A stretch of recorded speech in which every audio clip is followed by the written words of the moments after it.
தக்காளி பழம் பாருங்கள், க்ளீனாக 5 பழம் காய் இருந்தது, க்ளீனாக பழுத்துருச்சு. மேலோட ஒரு காய் இருக்குது, வீட்டு மாடியில் வளர்க்குறாங்க. 5 பழம் பாருங்கள், சூப்பராக அருமையாக இருக்குது. ஆப்பிள் டொமேட்டோ பெனிஃபிட்ஸ் நிறையவே இருக்குங்க. இப்படி தக்காளி சூப்பராக இருக்கா. 5 இதை பழுத்துருச்சு, இன்னொன்று பழுக்காமல் இருக்குது, ஒன்று மேலே காய்ச்சிட்ருக்கு. சூப்பராக இருக்கிறாங்க, அப்படியே அருமையாக. ஆப்பிள் டொமேட்டோ சூப்பர் பெனிஃபிட்ஸ் நிறைய இருக்குது. ஓகேங்களா. தக்காளி பழம் பாருங்கள், க்ளீனாக 5 பழம் காய் இருந்தது, க்ளீனாக பழுத்துருச்சு. மேலோட ஒரு காய் இருக்குது, வீட்டு மாடியில் வளர்க்குறாங்க. 5 பழம் பாருங்கள், சூப்பராக அருமையாக இருக்குது. ஆப்பிள் டொமேட்டோ பெனிஃபிட்ஸ் நிறையவே இருக்குங்க. இப்படி தக்காளி சூப்பராக இருக்கா.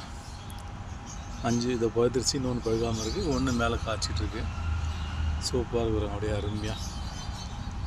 ஆப்பிள் டொமேட்டோ சூப்பர் பெனிஃபிட்ஸ் நிறைய இருக்குது. ஓகேங்களா.